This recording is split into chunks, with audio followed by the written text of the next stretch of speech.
palabra utiliza él? Por naturaleza. Por naturaleza éramos hijos de ira. Ese es nuestro estado natural. ¿Qué hace Dios en Cristo, en la cruz? Propiciación. ¿Qué hace? Satisface la ira de Dios. Punto 1.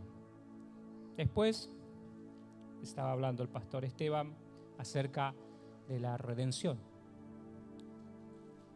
que es otras de esas ilustraciones que dan a entender la salvación de Dios. Lo que Dios hizo en Cristo cuando Cristo Jesús muere en la cruz del Calvario. Redención. Entonces, en primer lugar dijimos, propiciación ¿para quién? Para los hijos de ira. Redención para los esclavos perpetuos. ¿Se entiende? Ese era nuestro estado. Esclavos perpetuos. ¿De qué? Por ejemplo, del pecado. Desde Adán, todos tenemos la misma naturaleza. Naturaleza de Adán. Todos pecadores. Esclavos del mundo, del sistema de pensamiento de este siglo. Pensamos conforme el siglo operante. Lo que el siglo dice que está bien, eso creemos que está bien. Lo que el siglo no acepta, no aceptamos. Se nos enseña así. Entonces vivimos bajo un estado de esclavitud. Así nos formaron. Y luego, el artífice de todo este siglo, el influencer, quien es el príncipe de este siglo, de este mundo, Satanás, diablo. Se puede decirle lo que quiera, ¿no? Algunos le dicen cochinos, todas esas cosas. Bueno, eso no es bíblico, ¿eh? Se llama Satanás, diablo, adversario, serpiente antigua. ¿Querés ser bíblico? Dios no necesita que inventen términos, ya lo dejó todo registrado, ¿eh? Bien. Bueno, en sí, ¿esclavos de qué? Del mal, de la influencia del mal. El mal era nuestra cárcel y ahí habitábamos, hijos de ira, esclavos, y la cruz de Cristo, ¿qué viene a hacer? Darnos esa libertad de ese lugar. Entonces, en la redención, Cristo compra, pero no solo nos compra, no solo nos saca de ahí y nos deja, sino que, dice Dios mismo, compra y Dios nos traslada de la potestad de las tinieblas al reino, el único reino que existe, el reino del amado Hijo. Esa es la realidad. Entonces, para los esclavos perpetuos, ¿qué hay? Redención. ¿En dónde? En la cruz. Para los hijos de ira, todos los seres humanos, hay, dijimos, propiciación, satisfacción de la ira de Dios. Y luego hay otro término que se llama justificación. En la cruz del Calvario, Dios declara justos a aquellos que ponen su fe y esperanza en ese Jesús que muere en la cruz, que es nuestra propiciación y que es nuestro Redentor. Cuando accedimos a esa información, vemos la cruz. Entonces viene el estado de justificación. Esto es algo legal, es otro ambiente, donde Dios declara justo al que por naturaleza no lo es, porque por naturaleza todos somos injustos. Injusto es la persona que nunca da con la medida. ¿Y cuál es la medida? La medida es el estándar divino. Dice Jesús, sean perfectos como vuestro Padre que está en los cielos es perfecto. ¿Alguien en su sano juicio puede decirme que alcanza esa medida? Dios dice, sean santos como yo soy santo. El estándar es Él, no el ser humano. Por eso tendemos nosotros a rebajar los estándares divinos a algo que podemos hacer. y decimos soy santo por lo que hago. Bueno, eso está mal. El estándar de santidad es Dios. Bueno, como no podíamos nunca alcanzar eso, ¿qué hace Dios en Cristo Jesús cuando muere? Nos otorga justificación, nos declara justo a la misma medida. Esa medida que no teníamos ahí. ¿Eso qué es? La salvación. Y en cuarto lugar, van a encontrar en el apunte la reconciliación. O sea, para los que no llegaban con la medida que hizo Dios en Cristo, declaró justo. Qué tremendo. Por creer en Jesús. Para los hijos de ira, dijo propiciado. Para los esclavos, dijo redención. Para los que no daban nunca con la medida, justificación. Qué maravilloso. Te estoy hablando de la salvación de Dios, te estoy hablando de la victoria de la cruz. Y en cuarto lugar, habla de la reconciliación. Para los enemistados con Dios, porque eso es todo ser humano que no acepta el regalo del Rey del Cielo. ¿Cuál es el regalo? Jesús, el Cristo, el Hijo de Dios. Todo ser humano se encuentra en Adán como despedido desde Edén. ¿Recordás Génesis capítulo 3 al final? Fue expulsado de la presencia de Dios. ¿Qué es? Es su enemigo. ¿Se entiende? ¿Y qué hizo Dios en Cristo? Reconcilió consigo mismo al mundo. ¿En dónde? En la cruz del Calvario. ¡Wow! Dios volviendo en amistad conmigo, que yo era un desertor, yo soy un transgresor. Y en la cruz, por eso hablamos de la victoria de la cruz. Entonces, para los enemigos de Dios, ¿qué hay? Reconciliación.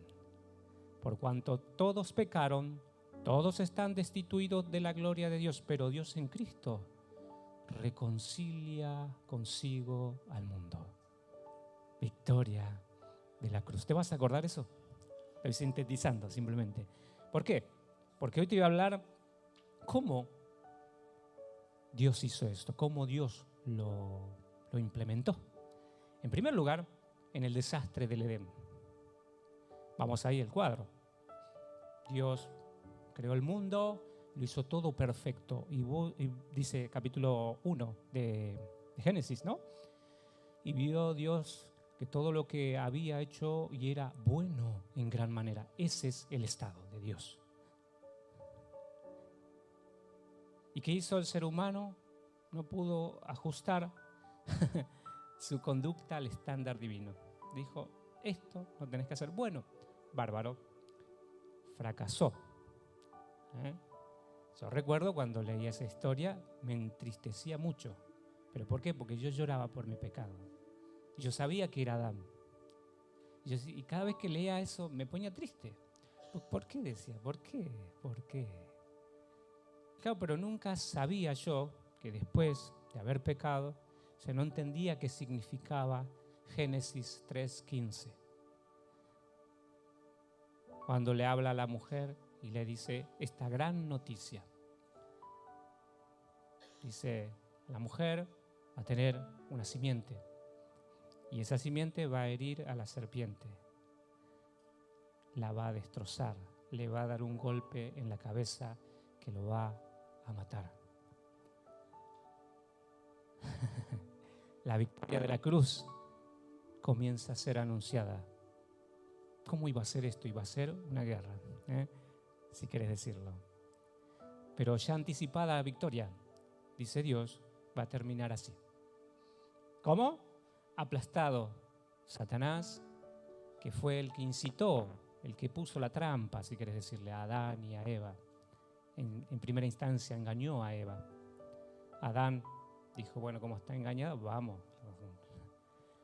Y ahí fue toda la humanidad. Entonces, ahí tenemos cómo Dios va implementando su plan. Primero, la buena noticia, Génesis 3:15, anotalo ahí, recordá. Es la victoria predicha. La promesa de un Mesías. Mesías significa ungido. Ungido de Dios para los propósitos que Él lo haya apartado. Ungido como gobernante, ungido como profeta, es decir, como la voz de Dios al mundo, y ungido como sacerdote, es decir, el que representa al mundo ante el Creador. Ese ungido, ese es Mesías. Entonces hay una promesa de un Mesías, va a venir un Mesías y va a revertir toda esta situación, todo este caos. Entonces hay esperanza frente al caos del mal. Vendrá el Mesías. Ahí comienza en Génesis capítulo 3, verso 15. Todo el Antiguo Testamento, ¿de qué te va a hablar? De esa venida. La venida del Mesías. ¿Qué dice el Antiguo Testamento? Básicamente esto: Jesús viene. ¿Por qué? Porque está atada a esta promesa divina. Luego viene otra implementación, que es ya cuando Gálatas 4:4 dice: pero venido el tiempo, Dios envió a su Hijo, ¿no? Nacido de mujer, nacido bajo la ley, para un propósito. Y es el propósito para el cual Dios lo envió. Cumplir esta misión. Todo el Antiguo Testamento te va a hablar acerca de lo que iba a ser el Mesías. Y aquí Dios lo introduce al mundo. Es la victoria iniciada. Estaba anunciada. Ahora comienzan los días del cumplimiento. ¿Cuándo? Cuando Jesús vino en su primera venida. Y aquí tenemos esto, que es el camino a la cruz, en esta implementación. Desde que Él vino con este nombre. ¿Cómo es su nombre? Jesús. ¿Por qué decía? Porque dice el Evangelio, Mateo capítulo 1, verso 26, por ahí, 28, no recuerdo bien. Le llamará Jesús porque Él salvará a su pueblo de sus pecados. Su gran misión. Jehová salva. El Señor es salvación. Entonces, desde su nacimiento, ¿cómo venía la mano? Ha anunciado simplemente en su nombre. Él iba a salvar a su pueblo de sus pecados. Entonces, todo el camino de Jesús es el camino hacia la cruz. Entonces, por ejemplo, vamos a leer pasajes como Filipenses capítulo 2, verso 5. Haya pues el mismo sentir que hubo también en Cristo, ¿no? El cual, siendo Dios, ¿no? Ese es el punto. ¿Quién es el que vino a morir por mis pecados? El cual, siendo Dios, es Dios. El Mesías, el Cristo, Jesús, Dios. Entonces, todo este plan, más allá del intento de frustración de quién, de la serpiente, ¿viste? La serpiente sabía que venía, ahora lo vio. Uy, dice, ay papá. Claro, venían unos 2000 años más o menos de donde él intentaba, vas a encontrar su influencia, por ejemplo, ya del comienzo, ¿viste? Génesis capítulo 4, Caín y Abel. Caín mata a Abel. ¿Y qué quedó? ¿Sin descendencia para la línea mesiánica? No, porque después viene y tiene otro hijo, se llama Set, y de ahí viene la línea mesiánica. ¿Quién está intentando ahí? Y según Juan, ¿no? La primera carta de Juan, Caín era del maligno, porque en realidad todos los hijos de Adán vienen así, con ese ADN corrupto de la serpiente antigua, lo cual se corta en Cristo. ¡Ah, qué lindo! Entonces, Por más que intentó boicotear por allá, y vas a encontrar en toda la historia de Israel intentos de que no venga el Mesías. Pero al final Dios termina haciendo lo que Él dijo que iba a hacer. Entonces lo introduce al mundo y dice, aquí está.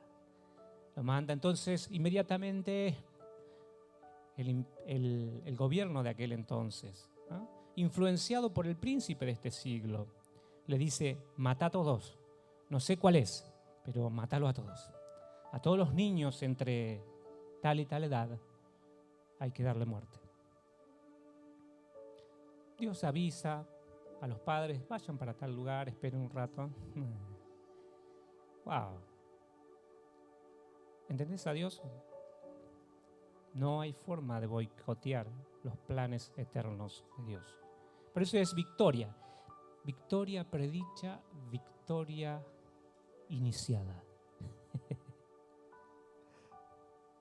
Entonces viene Jesús y lo vas a encontrar luego en esta escena, ¿no? Bautismo de Juan, ¿te ubicas?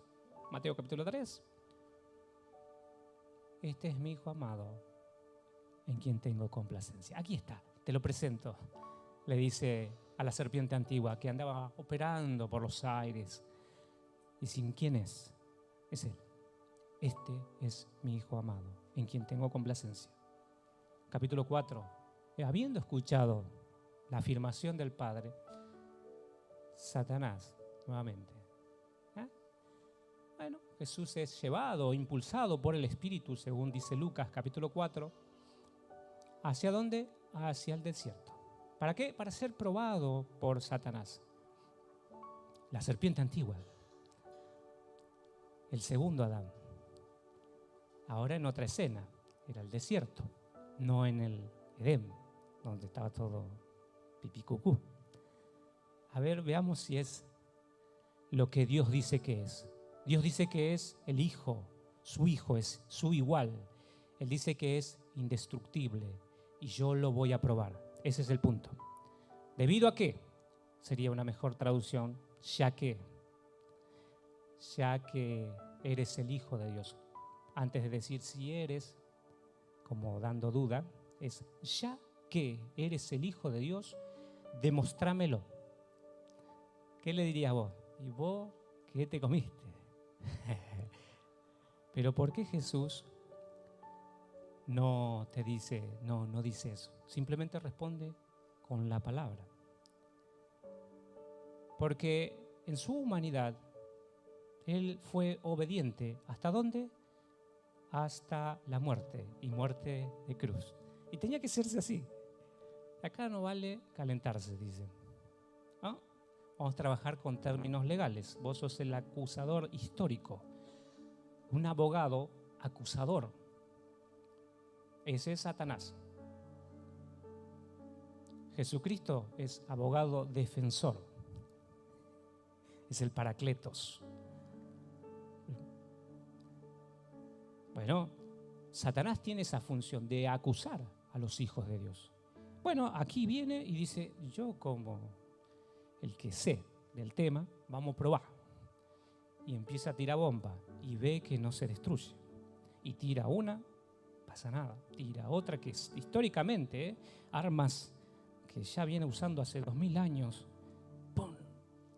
Nada, realmente este es el Hijo de Dios. Y ahí está, nuevamente Jesús caminando hacia la cruz. Después lo vemos, ¿dónde?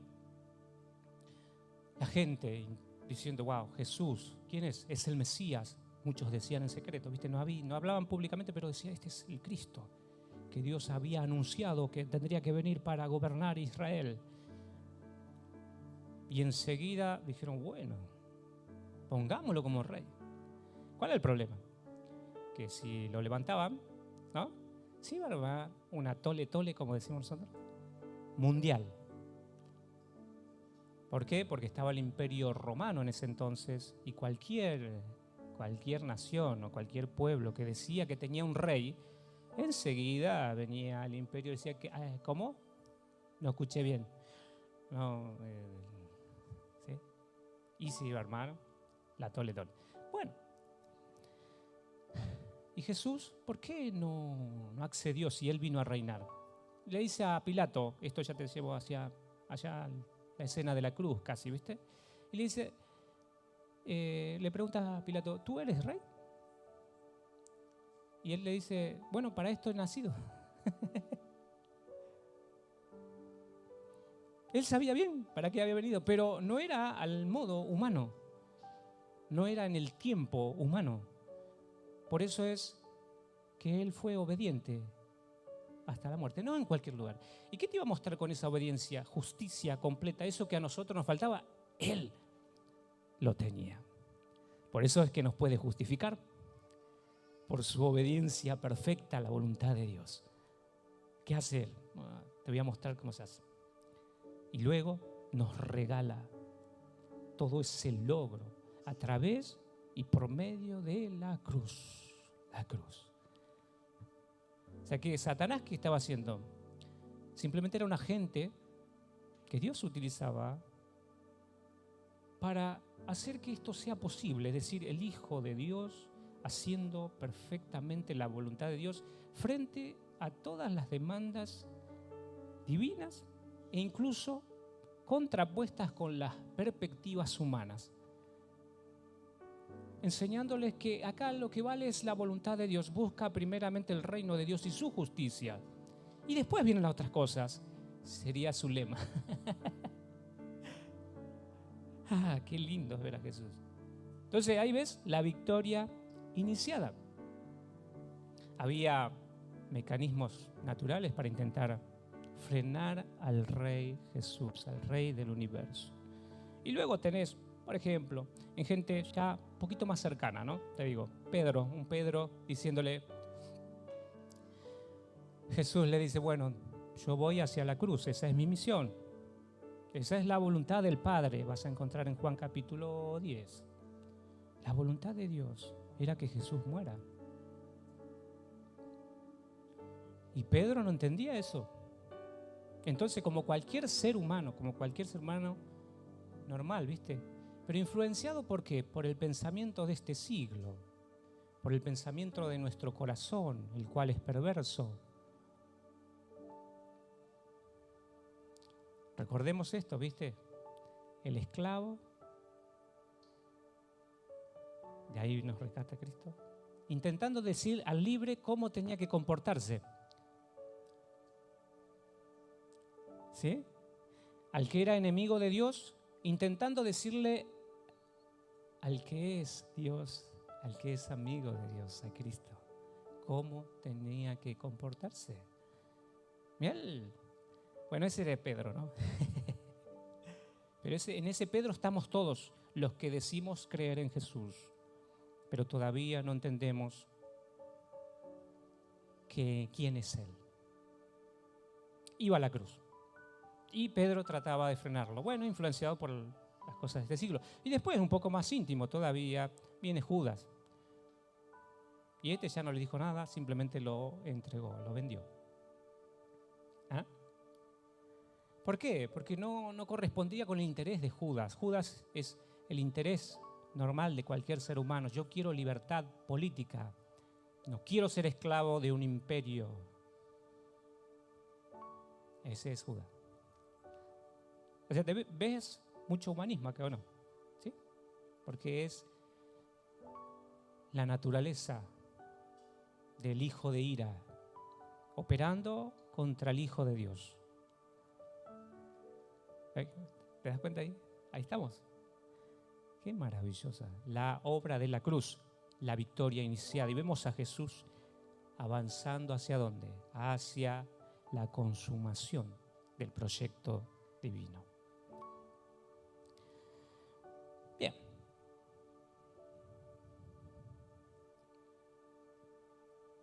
Dice Jesús,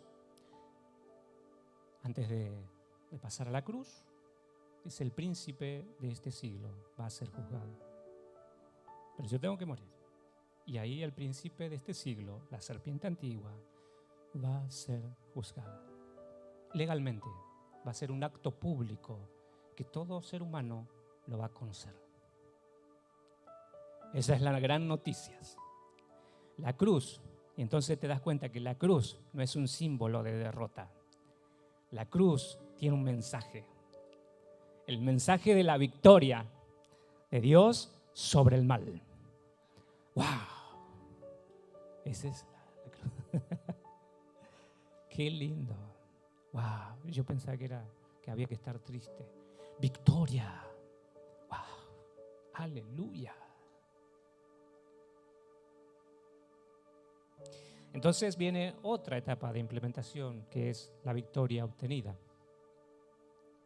que es básicamente lo que Dios hizo en la cruz a favor de todo ser humano, pero solamente se apropian de esa buena noticia aquellos que creen.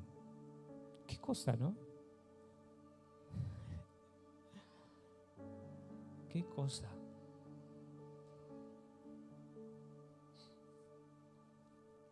Para el que no llegaba con la medida, para el esclavo, para el enemigo de Dios, para los hijos de ira, el mensaje de la cruz. Había un retorno, una forma de volver a Dios, una forma de ser libre, y es la cruz de Jesús. Ese es el mensaje que tiene la cruz para comunicarte. Ya te das cuenta que no es un símbolo, es un concepto tan extraordinario que solamente a Dios se le puede haber ocurrido. Wow. Entonces vemos la victoria obtenida. ¿Qué pasó allí? Él es el Mesías entregado. Entonces veíamos en la promesa, ¿no? El Mesías como una promesa, luego el Mesías enviado, y aquí el Mesías es entregado a la muerte. Y hay algo que Dios hizo allí.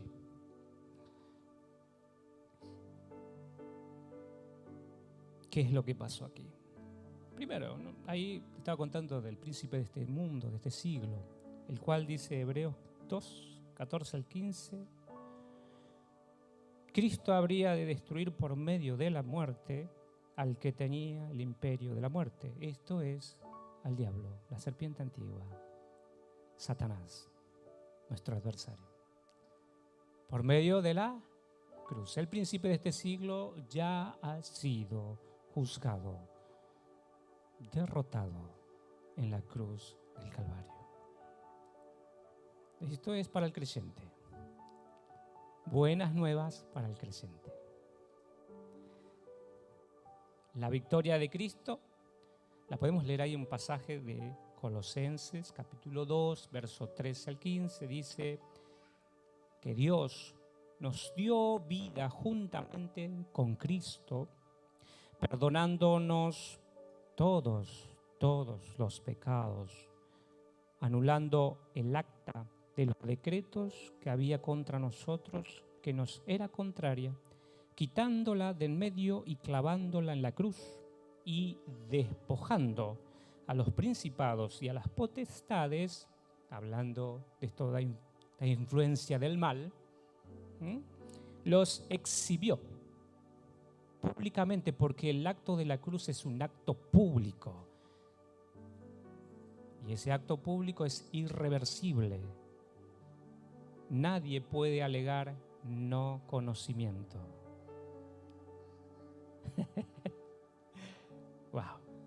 Ni siquiera las potestades de este siglo. Por eso operan con el engaño, ¿se entiende? Mejor es ocultar esta información, que no se sepa, porque de esa manera seguirán siendo hijos de ira, seguirán siendo enemigos de Dios.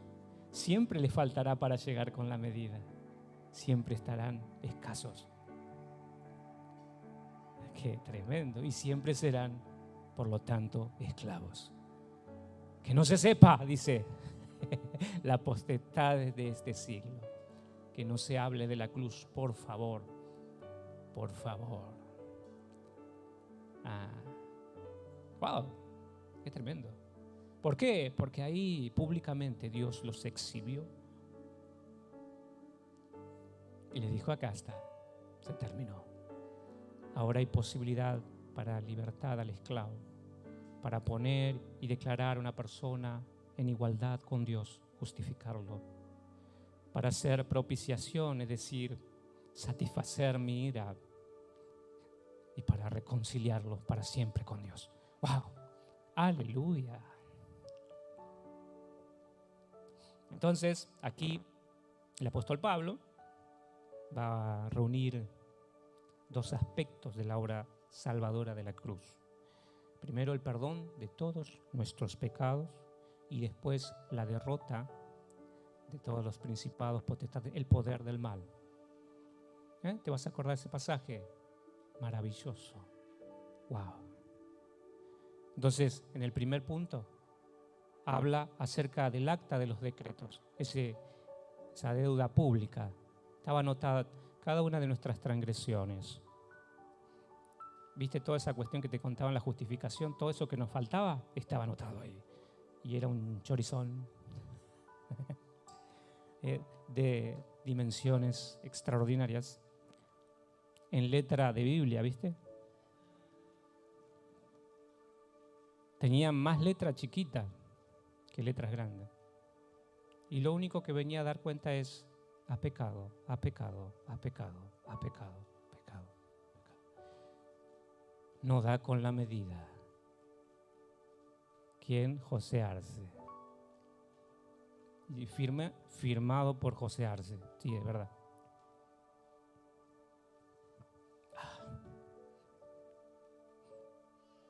Entonces el acta de los decretos que habían contra nosotros hace referencia a la ley divina, la ley de Dios, que ha sido quebrantada por el pecador. Y por esa razón, esa ley dice que cualquiera que quebrante uno, quebranta toda la ley. Y Romanos 6, 23 te viene a dar esta noticia. La paga del pecado es muerte. Era re culpable, pero re culpable. O sea, no había ni forma de decirle a Dios: perdóname un poquito, haceme una quita. No podía negociar.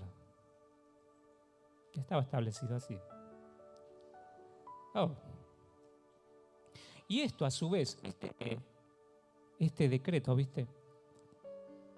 Era como un documento que el mismo abogado acusador utilizaba para presentarse delante del juez de la tierra, del juez del universo, nuestro Dios y Padre, y decirle: ha pecado. Mirá, y saca toda la falta. Pasó en rojo, en rojo, en rojo, en rojo. El límite de velocidad, como dice mi hijo, Sonic. ¡Wow! ¿Qué ley no ha quebrantado este hombre? Solamente la ley de gravedad, pero también se dio chichones cuando quiso hacerlo. ¡Wow! Yo le digo así: soy un pecador profesional. ¿Sí? Porque esa es la naturaleza humana. Solamente que a algunos se le hace más evidente, ¿viste? Y a otros no. Otros lo saben disimular bien, ¿o no? Pero el rollo, ¿viste? Ese rollo, no lo puede ocultar. Así anda, con el rollo. Con la mochila llena de ¿qué? De todas las transgresiones, pecados.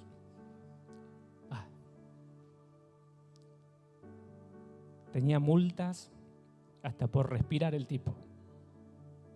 Bueno, ¿y qué hacía el abogado acusador? Venía con todos estos documentos legales y le decía: acá están las pruebas. Y tu ley dice muerte.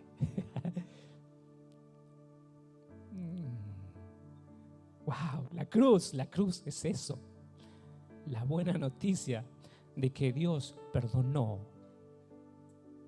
todas mis multitudes de pecados. Y lo más lindo que siempre tengo que decirte es esto: cuando veas la cruz, anda al pasado, porque ¿hace cuántos años ocurrió? Estamos en el 2022, ¿o no? Ponele 2000 años atrás, Jesús muriendo. Y Dios diciendo a uno que iba a nacer en el año 1976, que debido a que creí en Jesús, todos mis pecados han sido perdonados. Y todos mis pecados en ese entonces, cuando Jesús muere, ¿sabes qué eran? Todos futuros.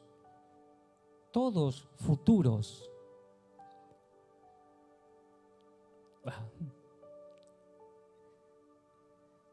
Y así vine al mundo, ya con un crédito de cruz impresionante. Pero todavía no lo sabía.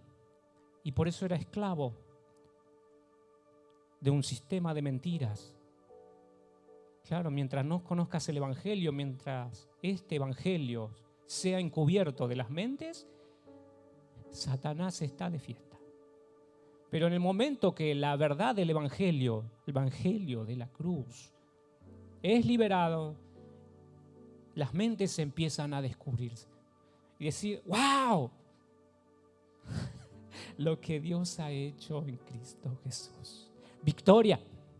Por eso es los logros de esto, la victoria obtenida. El acta de los decretos. Ya Satanás no tiene más esa herramienta delante de Dios. Por eso dice, los despojó. Ya no hay más posibilidad de que este abogado acusador utilice esto como una forma válida para condenarme. ¡Wow! ¡Qué tremendo! Bueno, ¿qué hace Dios? Cancela la obligación en la cruz del Calvario.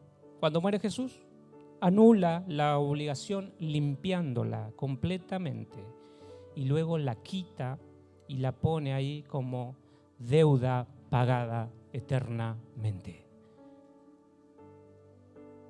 Se acabó. ¿Cómo están todos mis pecados? Perdonados. En absoluto. Están todos ahí en la cruz del Calvario. Dios no hizo la vista gorda con mi pecado. Están ahí. Son de conocimiento público porque es un acto público. La cruz es un acto público. Y cuando te digo esto, te estoy dando la implicancia legal, jurídica, de un tribunal, porque eso es lo que sucedió ahí en la cruz. El juez de la tierra haciendo juicio justo sobre el pecado, dando muerte a los pecadores en Cristo Jesús. Él los reemplazó. ¡Wow! ¡Aleluya! Entonces anuló la obligación limpiándola, la quitó y la clavó en la cruz como un acto público. Canceló definitivamente la deuda por el pecado. A Él sea la gloria por todos los siglos de los siglos. ¡Aleluya! Así que Dios, ¿qué hace? Destruye esa evidencia, si quieres decirle. Ya no sirve porque ha sido cancelada, no se puede utilizar dos veces. ¡Oh, qué maravillosa noticia! No la puede utilizar mi acusador. Victoria de la cruz. Victoria de la cruz. Bueno, ese es el primer punto. El segundo punto, derrota los poderes del mal. ¿Cómo? Los despoja, así como sacarse una ropa sucia. Les despoja de las herramientas legales, como veíamos recién. Y luego los exhibe públicamente como diciendo, esta gente no le den bolilla, ya no tiene más no tienen más esa herramienta legal, chicos. Dice, escuchen, ya no te puede acusar. ¿Quién acusará a los escogidos de Dios? Dios es el que declara justos. Justos. ¡Wow! ¡Aleluya! ¡Qué maravilla! Por eso los exhibió públicamente. y triunfó sobre ellos en la cruz. Por eso no les gusta este mensaje. Nunca. ¿Por qué? Porque es decirle, sí, tapemos esa fecha, por favor, pero Dios la señaló como un principio de historia. Estamos fritos. Bien, y entonces viene la otra etapa, que es la victoria confirmada y anunciada. ¿Murió Jesús? Dios hizo todas esas cosas, sí, pero ahora resucita Jesús. ¿Sí? Esa es la victoria confirmada y anunciada. El Mesías victorioso, que parecía que había muerto, el herido en el calcañar, viene a reventarle la cabeza a la serpiente, si quiere decirlo así. Una forma grotesca, ¿no? Pero ilustrativa. Bien, la victoria fue confirmada y anunciada en la resurrección de Jesús. Jesús, el resucitado, dijo: toda potestad me es dada en los cielos y en la tierra. Absolutamente. ¿Quién tomó el mando legal, si quieres decirlo, jurídico, digo yo, de conocimiento público? Ahora todos saben que yo he muerto, sí, que he resucitado como rey victorioso.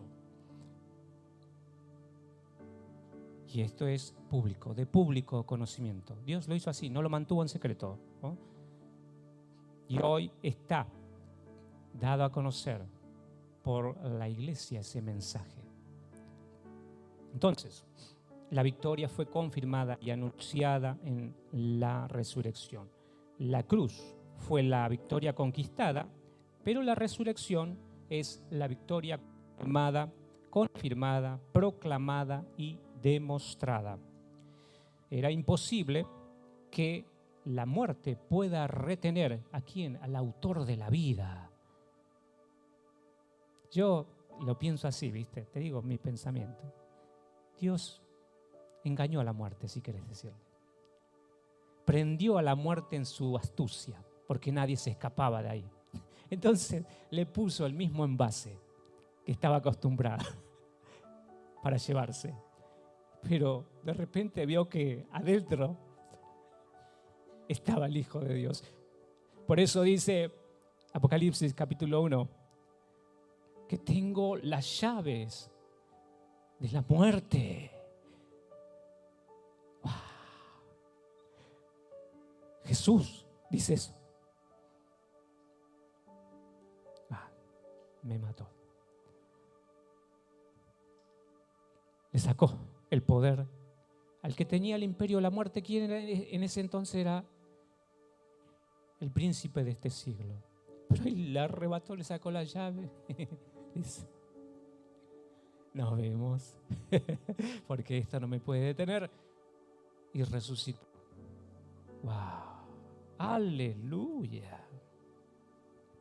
Los principados y poderes malignos que habían sido privados de sus armas y de su dignidad en la cruz, en consecuencia, ahora fueron puestos bajo los pies y sometidos a Cristo. Cuando quieras leer eso de las llaves, la muerte, Apocalipsis 1, versos 17 y 18. Entonces después viene la etapa 5, la victoria extendida. ¿Cómo se extiende esta victoria? ¿Cómo se anuncia, mejor dicho? Es la victoria anunciada, proclamada por la iglesia de Jesús, el cuerpo del victorioso, el cuerpo del Mesías, la iglesia de Cristo. ¿Qué anunciamos a nosotros? ¿A un Cristo muerto? A un Cristo victorioso, que ha muerto, que ha resucitado y ha ascendido al trono de Dios, que ahora gobierna sobre toda potestad. Ese es mi Señor Jesús. Ese es el Cristo que predico, en el que creo, que tiene control sobre todas las cosas. Entonces acá tenemos la iglesia anunciando, la cual es, dice, el cuerpo de esta cabeza. Dios puso a Cristo, el Cristo victorioso, ese que venció sobre todas las cosas, como cabeza, como guía de la iglesia de Jesús. ¿Cómo es su cuerpo? ¿Cómo es la cabeza? La cabeza es toda victoriosa, el cuerpo es más que vencedor. Victorioso al máximo. Más que vencedor, ¿sabes qué es? Está el vencedor. Había una diosa en aquel entonces, se llamaba Nike, que es Nike, Nike, que usted le dice Nike, no, es Nike, Nike. ¿Qué es? El vencedor. La vencedora era una diosa. Bueno, dice Pablo, Hupernicao. Huper, como el supermercado. ¿Viste el mercado, el mercadito? Kiosco. Bueno, kiosco sería como Nike, vencedor. Hupernicao es como el super más grande que conozcas. No entra. Esa es la iglesia de Cristo. Vencedores. ¿Por qué? Por medio de aquel que nos amó. Aleluya. Mira qué maravillosa la victoria de la cruz. Ahí está la iglesia. Y luego tenemos la victoria consumada, la venida del Mesías, la segunda venida de Cristo. Vas y lees Apocalipsis 19, verso 11 y lo vas a encontrar a Cristo, el Cristo glorioso, viniendo, con gran poder. Pero algo extraordinario que nuestras mentes lamentablemente no tienen ni noción de lo que es eso. Pero viene, y viene con poder. Y es algo extraordinario, algo que jamás el ser humano puede llegar a entender hoy. Apocalipsis 19, 11 en adelante. Es la victoria consumada en la segunda venida de nuestro Señor Jesucristo. El ungido del Señor ya está reinando hoy, pero también está esperando hasta que sus enemigos sean puestos como estrados de sus pies. En esto estamos colaborando nosotros. En ese día, toda rodilla se doblará ante Él y toda lengua le confesará como el Señor.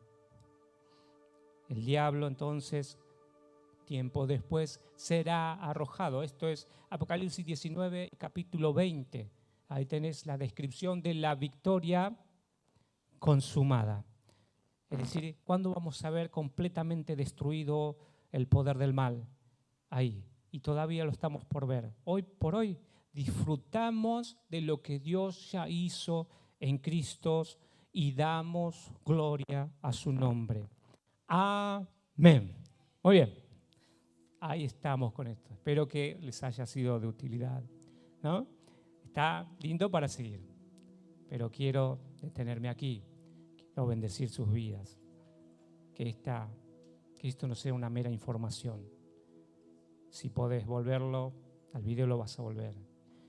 Pero realmente vimos algo tan extraordinario, lo que Dios hizo en la cruz del Calvario.